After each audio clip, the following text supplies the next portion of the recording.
Abuse and Neglect, CPCAN, Executive Director Stacy Blaylock. Hi, Stacy. Hi. And happy anniversary. Stacy's been in this position for 2 years. Yep. Thank you. Thank you.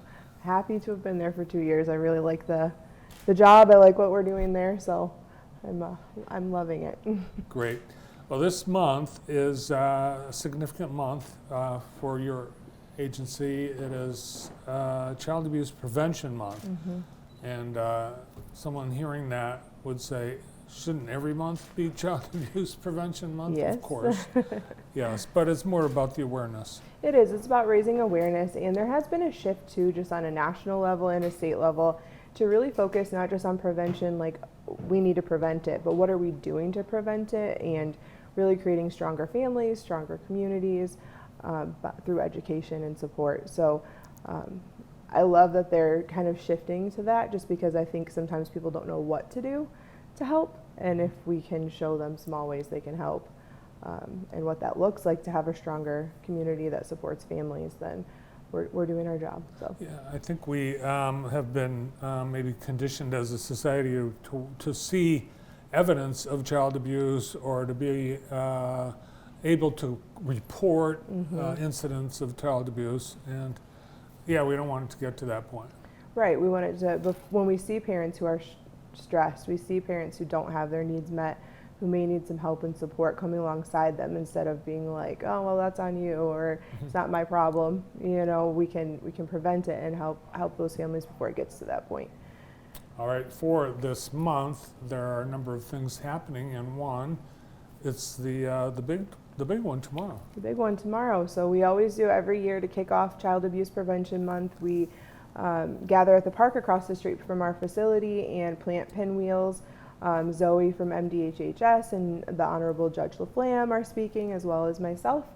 And then we'll put some pinwheels in the ground there and head over to the agency and have cupcakes and coffee donated by Five Forks and Jackson Coffee Company. So and then people can hang out, see the facility, talk to me about what we're doing, and ask questions about some of the things we're doing. So yeah, it's from noon to 1. The outside part will be a short part of it. I promise, especially since it's supposed to be cold, we won't keep people out there too long. Well, at least you'll be able to get the pinwheels in the ground. We didn't have the ground freeze this year. So. Yeah, we have screwdrivers on hand just in case. It makes it easier. You just poke a hole in the ground and they go in a lot easier, I discovered.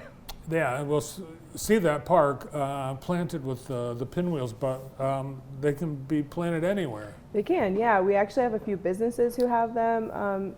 Disability Connections is putting a few out in front of their office, and then we have Community Choice Credit Union has some in their lobby. We have Murphy's Bistro, Vito's Espresso, and Jackson Coffee Company who have them in there, and also have an opportunity for people to donate while they're there. So we have pinwheels all over. Yeah, and you can buy one or more. Bring cash. Yep, cash, and it's $1 a piece. I mean, if you really want to Venmo us, we are a registered charity on Venmo. So if you don't carry cash or you want to get a lot of them, you can always go that route too. What else are you doing this month, Stacy? So like I mentioned, we do have some businesses that are collecting donations for us throughout the month. We also have at 308 Brass Rail next Thursday from 11 a.m. to 11 p.m. If you buy a $10 boxed lunch, we get $5 from each one sold. And so you just have to call in and order it and then go pick it up. So that's something that's helping us. And then we also are launching a new parenting class this month that has been in the works for a while. We finally got somebody hired on and trained. And so we'll be doing Parenting with Love and Logic, which is a great parenting program. It's 6 weeks. It's a shorter one, but gives people very practical, logical ways to connect with their kids, and also to kind of counteract some of the bigger struggles we see with parents, which is the arguing and a lot of, pushback and stuff. And if you connect with your kids and use some of these more logical consequences, you can see some of that kind of diminish or go away completely, is kind of the point of it. So we give them those practical ways to do that. And I personally, as a parent, use a lot of the Love and Logic tools, and I can tell you they really work. It's surprising how much little changes can really help. So we're doing that. We also have a Parenting with Love and Logic that's trauma trauma focused, and that isn't just for parents, it's actually for any adults working with kids who have been through trauma. That one we'll do as we have interest, so that's just something to get the word about if you are either parenting or working with kids who have had, you know, foster care history or other traumatic history. It's a specific class to help those kids too. So those are some things that are launching this month. Nice. Well, I'm sure there are no shortage of people that could use the classes and the training. But how do you identify people? How does someone know that these classes are for them? So we try to put the word out as much as possible. We use 211 Blast, our Facebook page. We're posting some flyers on some community boards. We also let DHHS and other agencies know to kind of help us spread the word. So really, it's just word of mouth is the biggest way. Is once we kind of start, we're hoping that people will continue to talk about it and send people our way. You don't have to be referred by an agency. If a parent sees a flyer and says, you know what, I think I'd like to try that out, then they can contact us. I will say that Parenting with Love and Logic it does cost us about $60 per person to run that class for a session, but we do have scholarships available because we don't want anyone to not be able to come because of inability to pay. So also when if they're thinking about donating, that's one of the things that your money will go toward, is us being able to supplement that cost so it's accessible to everyone.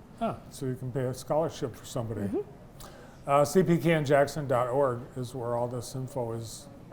And in the meantime, just show up tomorrow. Show up tomorrow. Come hang out with us, eat some cupcakes, and put some pinwheels in the ground and help us spread awareness. It's 12 noon to 1 p.m. at Greenwood Place, Greenwood Park, Austin Blair Park. Austin Blair Park. In downtown Jackson. Yeah. Thanks, Stacy. Thank you.